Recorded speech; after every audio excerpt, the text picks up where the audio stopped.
저는 여러분을 자주 신방하지 않고 또 자주 면담하지도 않습니다. 가끔 기도를 받으러 나오시는 분들이 있지만 대부분의 성도님들과 저와의 만남은 주로 말씀을 통하여 이루어집니다. 제가 목사로서, 설교가로서, 또 가끔은 선지자로서 하나님이 여러분에게 주시는 말씀을 전해드리고 이 말씀의 교제를 통하여 여러분과 제가 만납니다. 그런데 만일 여러분이 허구한 날 교회를 오셔서 가끔 고개를 끄덕거리고 오늘도 좋은 말씀을 들었구나 라고 생각하시고 집으로 돌아가시는 것뿐이라면 그것이야말로 안타까운 일이 될 것입니다. 예수님 말씀에 내 이 말을 듣고 행하지 않는 자는 모래 위에 집을 지은 자와 같다고 하셨습니다. 내가 너희에게 분부한 모든 것을 가르쳐 지키게 하라고 명하셨습니다. 그렇기 때문에 제가 여러분에게 전해드리는 말씀을 여러분이 귀로 듣는 것이 끝이라면 저도 제 역할을 제대로 감당하는 것이 아니고 여러분도 여러분의 역할을 제대로 감당하는 것이 아닌 것입니다. 모세가 애굽의 종되었던 이스라엘 백성을 해방하기 위하여 그가 어떤 방식을 썼는지를 생각해 보면 그는 무력투쟁을 하지 않았고 요즘처럼 무슨 테러를 자행하지도 않았고 전쟁을 일으키지 않았고 반란을 일으키지 않았습니다. 그럼 모세가 무엇을 했느냐? 그가 하나님의 선지자로서 하나님이 주신 말씀을 선포한 것뿐이에요. 그런데 모세가 선포한 말씀으로 인하여 두 가지 결과가 발생했는데 첫째는 바로가 이스라엘 백성을 놓아주었다는 것이고 둘째는 이스라엘 백성이 400년 살던 애굽을 떠나 가나안을 향하여 떠났다는 것입니다. 이 두 가지 사건이 선지자 모세가 선포한 하나님의 말씀으로 말미암아 일어난 것입니다. 먼저 바로가 이스라엘 백성을 놓아준 이유는 여호와 하나님을 믿어서가 아니에요. 그의 반응은 여호와가 누구간데 내가 그 말을 듣겠느냐 하는 것입니다.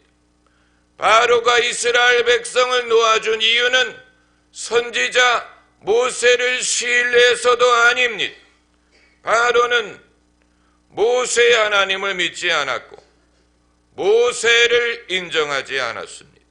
그럼에도 불구하고 바로는 모세가 전한 말씀에 순종했습니다.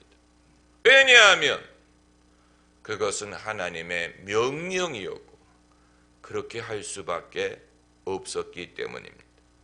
바로가 여기에서 상징하는 것은 마귀, 죄와 사망의 권세, 이스라엘 백성이 바로의 손에서 자유함을 얻은 것은 그리스도인들이 마귀와 죄와 사망 권세에서 벗어나는 것과 같습니다.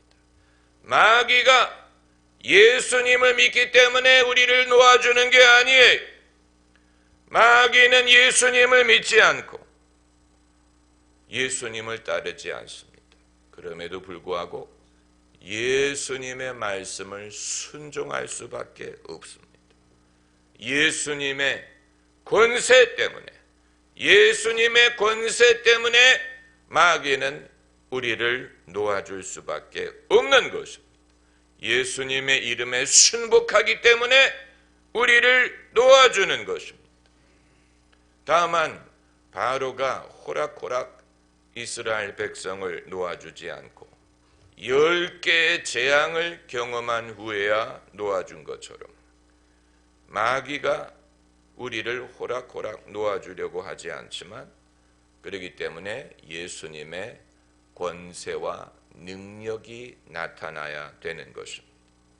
예수님 제자들이 두루 나가 전파할세 주께서 함께 역사하사 그 따르는 표적으로 말씀을 확실히 증거하게 하신 것처럼 오늘날도 예수님의 이름으로 표적이 나타날 때 예수님의 말씀의 진리를 확실하게 증거하여 더 강력한 구원과 회심과 영적인 변화가 일어날 수 있습니다.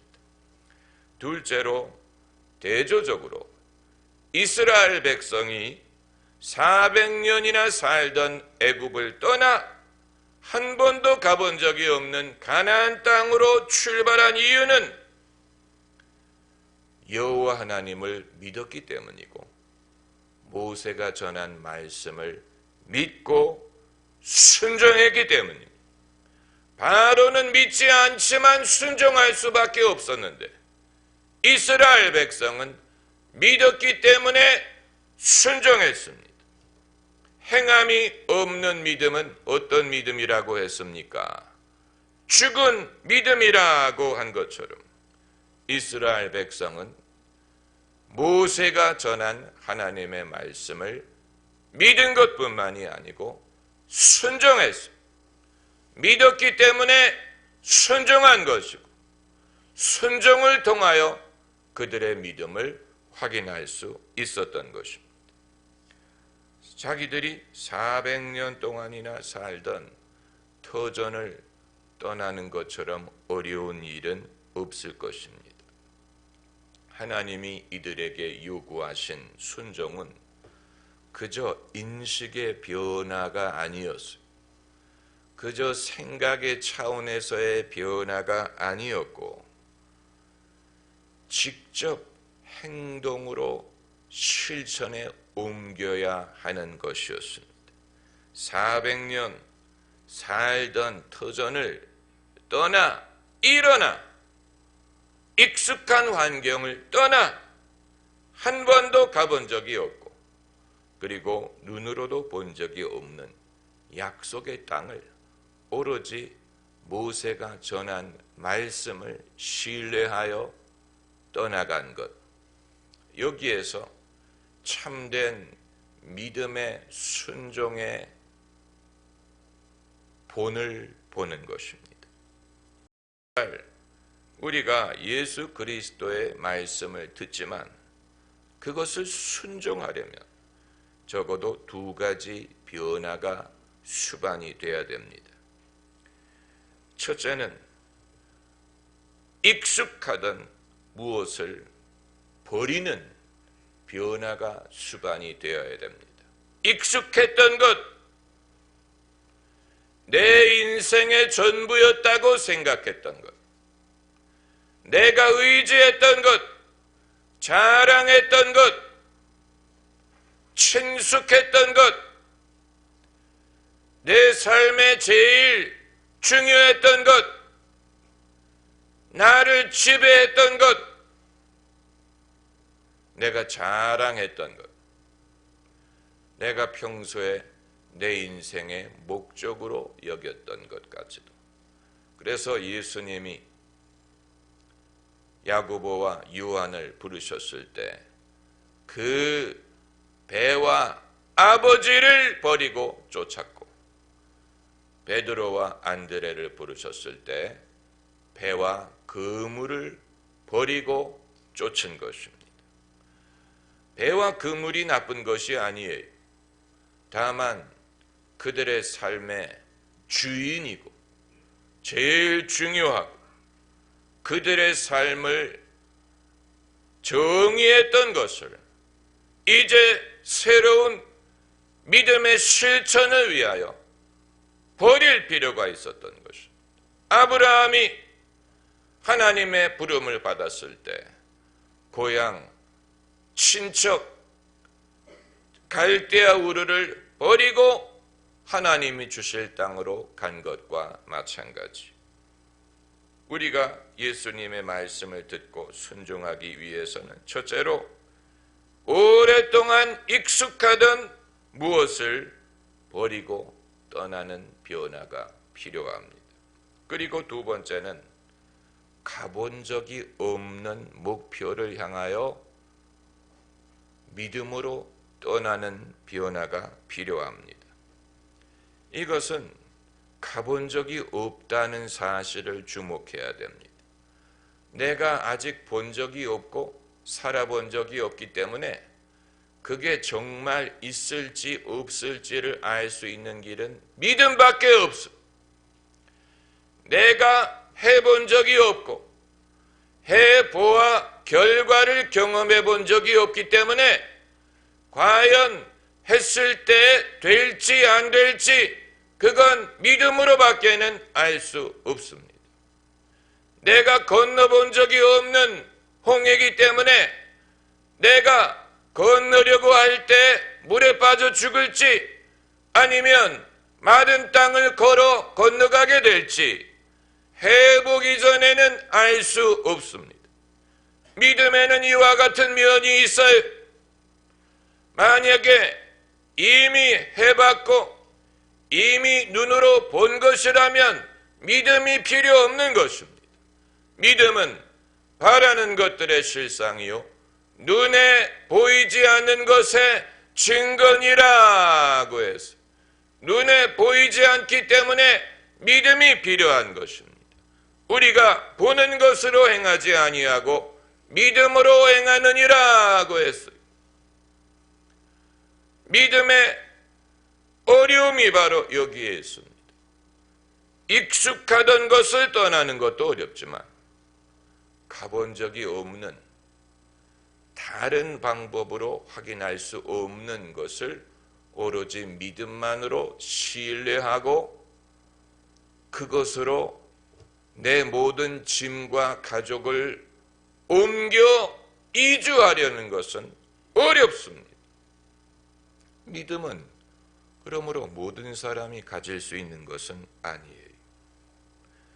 첫 번째 변화, 익숙하던 것을 떠나는 것은 이 세대를 본받지 말고 마음을 새롭게 함으로 변화를 받음으로 이루어지는 것입니다.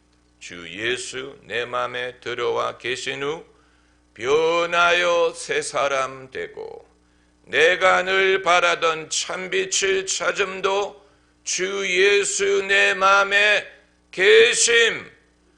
우리는 주 예수께서 우리에게 들어오시기를 청하는 것은 잘하지만 변하여 새 사람 되는 것에 대해서는 별로 자신 있게 말하려고 하지 않습니다. 우리 모두에게 간증이 있어야 됩니다. 내가 예수님을 믿고 어떤 변화가 있었는지, 예수님이 내 안에 들어오신 후 내가 어떤 변화를 경험했는지, 만약에 간증할 것이 없다면 그 사람은 그리스도인이 아니, 비록 작은 것이라도 내가 예수님을 믿은 후 경험한 변화가 있어야 됩니다. 그 변화가 그저 이전에는 주일날 초원에 갔는데 지금은 교회를 온다 뭐 이런 것이 아니고, 이전에는 성도라고 불렀는데 이제는 집사가 됐다 그게 아니고 가치관의 변화, 이 세대를 본받지 말고 마음을 새롭게 함으로 변화를 받아 하나님의 선하시고 기뻐하시고 온전한 뜻이 무엇인지 분별하도록 하라. 가치관의 변화, 세상 이 월드뷰의 변화, 이전에 좋던 것 이제는 값없다. 가치관, 내가 어떤 것에 가치를 부여하느냐, 나에게는 어떤 것이 값지냐, 여기에 변화가 일어나기 전에는 진정한 변화가 아닌 것입니다. 그리고 이제 두 번째 변화, 내가 가본 적이 없는, 눈으로 본 적이 없는 곳을 향하여 떠날 수 있는 이 변화는, 이것은 하나님 아버지를 신뢰하고 하나님의 약속을 신뢰함으로 가능해지는 것입니다. 자녀가 부모의 말씀을 신뢰하는 이유는 부모를 신뢰하기 때문, 아빠를 신뢰하기 때문에 아빠의 약속을 믿습니다. 마찬가지로 하나님의 말씀을 신뢰하는 이유는 하나님을 신뢰하기 때문이에요. 하나님은 믿는데 그 약속은 못 믿는다. 그건 하나님을 믿는 게 아니에요. 하나님을 믿는다고 하면서 그 약속을 신뢰하지 않는다면 하나님은 그것을 믿음으로 여기지 않을 것입니다. 하나님을 믿는 것과 그 약속을 믿는 것은 동일한 것입니다. 적어도 하나님은 그것을 동일한 것으로 여기십니다. 너희가 나를 믿으면 내 말을 믿으라. 하나님의 크레딧, 하나님의 명성, 하나님의 신실함 때문에 하나님이 주신 약속을 믿고 하나님의 선한 뜻을 믿고 하나님의 말씀을 신뢰하는 것입니다. 여러분, 우리가 신뢰하기 전에는 마음의 염려를 버릴 수가 없습니다. 대다수의 사람들은 뭔가 불안을 안고 삽니다. 나는 불안하다, 고로 존재한다. 대다수의 사람들은 뭔가 불안한 것이 있습니다. 왜 불안하냐? 미래를 알 수 없기 때문에 불안한 것입니다. 미래를 알지 못한 것은 이스라엘 백성도 마찬가지예요. 그렇기 때문에 하나님의 약속을 의지한 것입니다. 불안하다는 말은 믿음이 없다는 말은 아니에요. 모든 사람이 불안합니다. 불안하기 때문에 더 믿음이 필요한 것입니다. 불안한 사람이 믿음이 없는 게 아니고 불안하기 때문에 더 믿음이 필요한 것입니다. 믿음을 거부하는 사람, 나는 믿지 않겠다, 나는 안 믿어진다라고 하는 사람들은 불안의 문제를 어떻게 해결할지 참으로 궁금한 것입니다. 여러분, 우리가 다 흠이 있고 결점이 있지만 하나님의 약속을 믿으면 하나님이 그 믿음을 보시고 우리를 의롭다고 하십니다. 할렐루야.